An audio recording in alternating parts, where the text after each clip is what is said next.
Today, we are going to focus on African scholars, stroke leaders, and classical schools of thought, a case of Nyerere's TANU party and the Ujamaa villages in Tanzania. We are using this as a case to assist us understand the links between African scholars and the classical schools of thought. The objective of this lecture is to examine the extent to which African scholars and leaders were influenced by the classical schools of thought. Key questions to guide our thinking. What are the key issues raised by the classical schools of thought? That is positivism, humanism, and Marxism. Number 2, how do these issues feature in the thought and leadership of Nyerere as expressed in the ideology of the TANU and Ujamaa villages in Tanzania?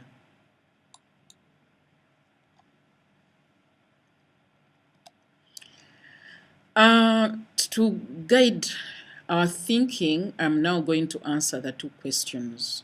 Key issues raised by the classical schools of thought. Rationality of human beings. Thinking human beings that can act on their thoughts. This is a key issue that humanism, actually all the classical schools of thought raise. The second issue is participating from within or outside. That is the issue of objectivity or subjectivity. And objectivity is clearly demonstrated to us by positivism in terms of how we undertake experiments from an objective perspective. The third issue is the importance of human relations versus individualism. And I think the humanism school of thought and the Marxism schools of thought emphasize the issue of human relations, and we know positivism emphasizes the issue of individualism. The other issue is the learning human beings, changing human beings due to learning, and this is expressed by the humanism school of thought. Goodness of God versus the goodness of human beings. I think by and large in all these schools of thought, there is limited emphasis on God. But we know very well that particularly the humanism school emphasizes the goodness of the human beings. Centrality of science in the functioning of human beings as raised by the positivism school of thought. Centrality of economics or materialism, or I've called it here human relations, in the function of human beings by the Marxist school of thought. Justice or injustices embedded in societal relations as demonstrated by the Marxism school of thought, particularly in terms of the discussions around the proletariat and the owners of the resources of production. And lastly, the other issue we need to talk about in relation to the key issues raised by the classical schools of thought is the class society versus a society that cares for one another, and a society where everyone has the potential to become the best that they can become as long as they aspire to do so.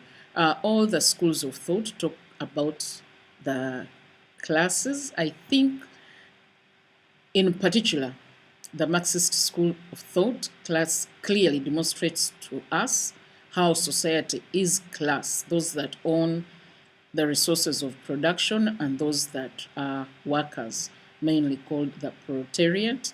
And then we know humanism talks about the goodness of human beings and how human beings have the potential to care for one another. And then we know when we talk about positivism, the issue of the potential to become the best that we can become becomes very important. I want now us to relate these thinkings, these issues raised by the school to Ujamaa villages. I've also talked about the TANU party, but probably I'll major on the Ujamaa villages in Tanzania. We know these were influenced by Nyerere, who is a product of Edinburgh University, and it is there that he studied socialism, that he linked to African communal life. According to Nyerere, socialism had the potential to restore African values that had been eroded by colonialism. So his ideas around the Ujamaa villages were based on the basis of living in peace with one another, supporting one another, which now, if you get back to the schools of thought, you can be able to see how, I think this one mainly relates to humanism. Then he talks about he avoided the issue of exploitation, suffering, and imposing injustices on one another. And this we can link to the Marxism school of thought that discusses issues of exploitation, the workers and the owners of resources of production. And we can also link this to humanism, where the whole issue of being good to one another becomes important. Then gradually increasing material well-being before individual luxury, which he borrows from the Marxism school of thought, of where the proletariat or the workers have the potential to, over time, overcome the exploitation, and they can have material well-being. The other issue that I would probably talk about, and I can leave the rest to you as students to read more about, is bringing about change from within. We know the Marxist school of thought talks about the workers over time overcoming exploitation, and then they become the owners of the resources of production. And again, in Ujamaa villages, we see these people gradually changing from within, participating in the change process that is to affect their lives. Yes, lastly, I am providing you with some references. This is Listowel Judith, 1965, Cheponda and Humphrey. I need to get the reference. I will give it to you later. And then there is an important dissertation by Hughes, 1963, The Search for Unity.